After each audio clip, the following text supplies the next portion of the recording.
Welcome. This is the energy vibration lesson for the um, Lucht Mensen. This is a full moon energy for the Lucht Mensen, for the Waterman Weegschaal en Tweeling voor de maand van april.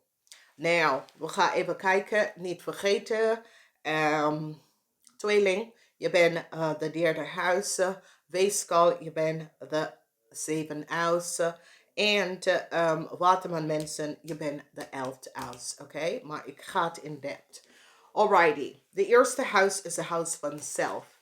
And there is some conflicts. This is huge. And wat gebeurt hier is dat je hebt innerlijke conflicts voor sommige van jullie. Maar als je have een Leo in je leven, this niet een Leo, an Aries is the house of the Aries, and an Aries create conflicts for sommige van jullie.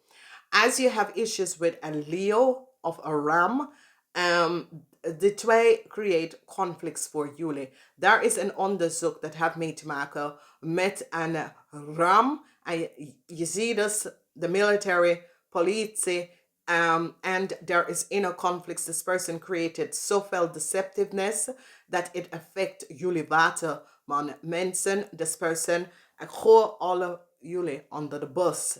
Dus realiseer wat is gespeeld. Deze person is in some serious probleem. Oké?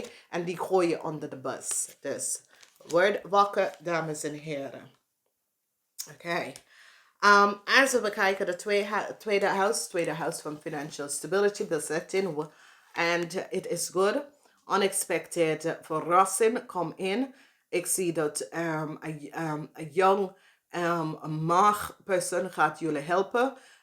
However deze maagpersoon gaat jullie helpen om full financial stability in je world te brengen. Oké, dus geluk is hier waar een maagpersoon gaat financial succes brengen voor jou. En dit is best wel goed. Oké, het is een young maag, ik ken een vrouw of een man. Now, de derde huis is de huis van de tweeling. Wat zit in je huis, tweeling? Unexpected lach en de unexpected geluk komt via een Steenbok persoon, oké? Deze Steenbok persoon brengt onverwachte breakthrough, geluk, informatie dat ga je helpen. Dus, whatever the issue en de situatie is, ik zie geluk waar een boodschappenpersoon gaat geluk brengen voor jullie tweeling. Whatever the issue en de situatie is, ze gaat gewoon geluk brengen voor jullie tweeling. En dit is zeer positief. Dus onverwacht komt een boodschappenpersoon in je world en die gaat geluk brengen voor jullie tweeling. Dus dat is positief. De rest van jullie, het is best wel goed.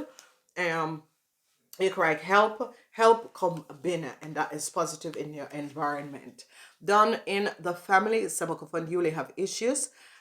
Met een crave of een vispersoon. Het is een meisje of een jongen. En ik zie dat deze genezing komt binnen tussen u en degene. Als het is een family, omdat het is de huis van de family, ik zie genezing komt tussen u en deze persoon. Als het is een vis of een crave, ik zie genezing, mannen of vrouw. Daar is een genezing met deze familielid, oké? Whatever the issue en de situatie, ik zie genezing eindelijk komen in voor jullie. Als we gaan even verder, we kijken het huis van de Leo's, de fifth house van passion. Sommige van jullie en Leo creëer heel veel destructive negative energies, oké? Deze Leo is een dreamy Leo. Deze Leo probeert sommige van jullie relatie te beëindigen met de Steenbok. Deze Leo gebruikt negative forces en negative energy in order een Steenbok kapot te maken, maar het gaat niet lukken, oké? Dus back up. Aarde mensen en mensen leren iets. En dat is het. Dus realiseer dat een Leo creëert deceptiveness in order. Een Leo probeert via zwarte magie, negative forces, een Steenbok kapot te maken, dood te maken. Maar het gaat niet lukken. Dus Mensen moeten zichzelf realiseren dat niet iedereen kan ze gebruiken negative forces of negative situatie in orde te maken kapot. Heel veel Nederlanders, heel veel van jullie wordt ziek en weet niet hoe je bent ziek. There is deceptive mensen in this world, oké? Vuur energy mensen zijn de eerste om met zwarte magie te gaan werken. Maar deze persoon gebruik ik om een relatie te kapotten. En dat jullie en deze steenbokpersoon kan even praten over wat precies is gebeurd. Nasty person. This is a nest. De leer, omdat het valt in de huis van de leer, het heeft iets mee te maken met de leer. Wees voorzichtig als je hebt een issue of een vriendin. Wees voorzichtig wat this person probeert om te doen. Dan hebben wij de energie van de zesde huis. De zesde huis is de huis van de dagelijkse en heel veel quincunxen. Maar het gaat echt affecten de Waterman mensen. Dus Waterman mensen, wees voorzichtig. Heel veel conflicts with your financial stability. However, this is heel veel conflicts, heel veel deceptiveness dat is gespeeld en heeft mee te maken met je financial stability. Dus wees voorzichtig. En het heeft mee, je valt in de huis van de zichtzelfs van je dagelijkse ding. Wees voorzichtig. Nou, we kijken de zevende huis. De zevende huis is relatie. De zevende huis is de huis van de weegschaal mensen. Weegschaal, je hebt een issue. Sommige van jullie misschien gescheiden, maar er is some legalities. In relatie, ik zie discipline komt terug in relatie. However that transpire, discipline voor de rest van jullie komt terug in relatie, je huwelijk.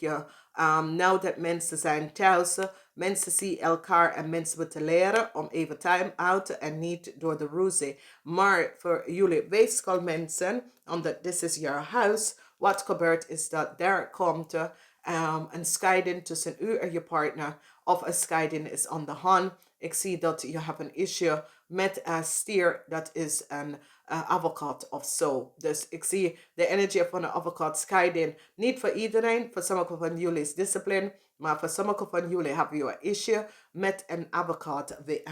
Een advocaat dat is een stier. Dus, whoever dat situatie is en gespeeld in je leven. Dan de 8 huis. De energie van de 8 house is met inheritance, unseen world. Ik zie je eindrelatie met een Crave of een Scorpion. En je neemt empowerment. En dan ga je empower jezelf.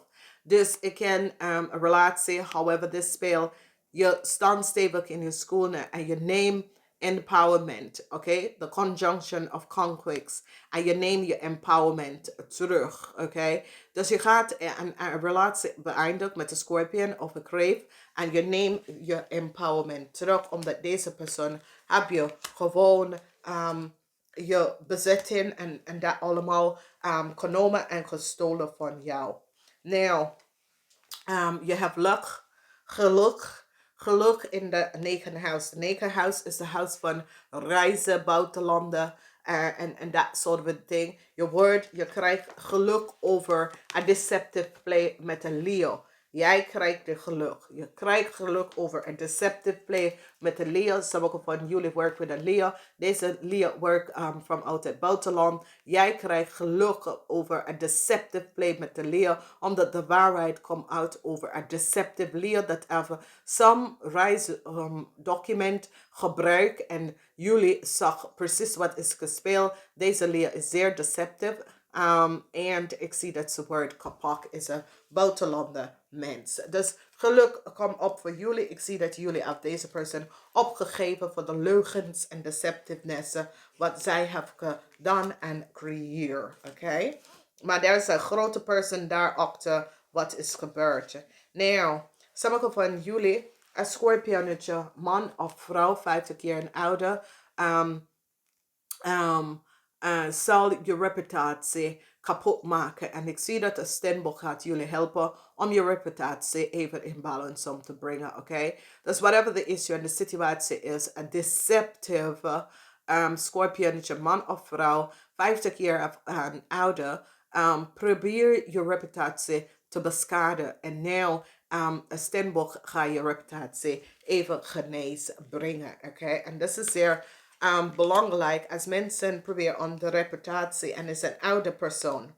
En dus je kan een supervisor of een ex-boss. Nou, de 11th house. De 11th house is de huis van de Waterman. En daar is some conflicts, opposition, van conflicts tussen u en anderen in groep, situatie en organisatie. Dus op de workfloor.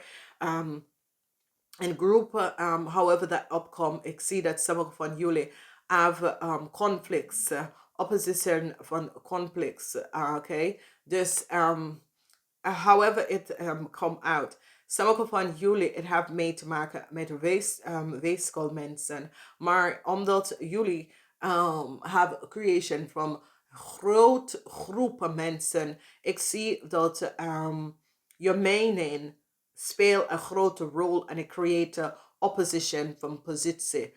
Oké, dus je mening met anderen kan overeenkomst of niet overeenkomst met groep en organisatie. Dus however this is gespeeld, Waterman mensen, wees voorzichtig in deze full moon. Dan we gaan even bekijken de 12th house, the house of surrender, the house of genezing. Genezen de pas, genezen de verledende tijd, oké? En wat gebeurt is dat sommige van jullie gaat echt jezelf genezen. Je bent op zoek naar Akashic Records, informatie over de verleden en dat soort dingen. Sommige van jullie gaat even realiseren dat dit is wat past bij mijn career verandering. En voor jullie tweeling, ik zie dat je krijgt een nieuw contract, oké? Dus de nieuw contract is zoiets als je hebt door je karmatic issues beëindigd en je creëert, so je end je karmatic issues dat je heeft gehad en je krijgt een nieuw start, jullie tweeling, oké? Dus sommige van jullie tweeling ging door deceptive situaties met anderen, horrible, deceptive situatie met anderen. En nu, je krijgt een nieuw contract, een nieuw lease on life. Voor de rest van jullie, je gaat jezelf genezen. Je gaat even karmatic issues even in balance brengen in deze tijd. En het is best wel goed, want je gaat de ascendance, de outlook. En dit is altijd over mission. Je bekijkt jezelf, je geneest, je geneest dingen en issues around jou en anderen, oké? En dat is best wel goed. Dus, tweeling, it is good omdat de tweeling, je krijgt een nieuw lease on life. Dus, whatever the issue en de situatie is, ik zie dat sommige van jullie eindrelatie met een deceptive person, dat was a crave en een scorpion, en je eindrelatie, je krijgt een nieuw lease on life, oké? En dat is best wel goed. Dus, dames en heren, het is wat. En geloof me, het is voor iedereen. Iedereen voelt het, en zo is de energy. Iedereen voelt het, wees voorzichtig. Mensen die doen dingen in het buitenland, want een Leo, in whatever issues en situatie, ik zie dat jullie overkomt dit.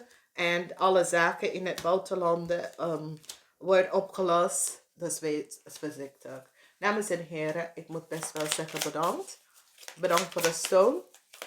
Bedankt voor de positive alignment of energy. Namaste, tot volgende keer.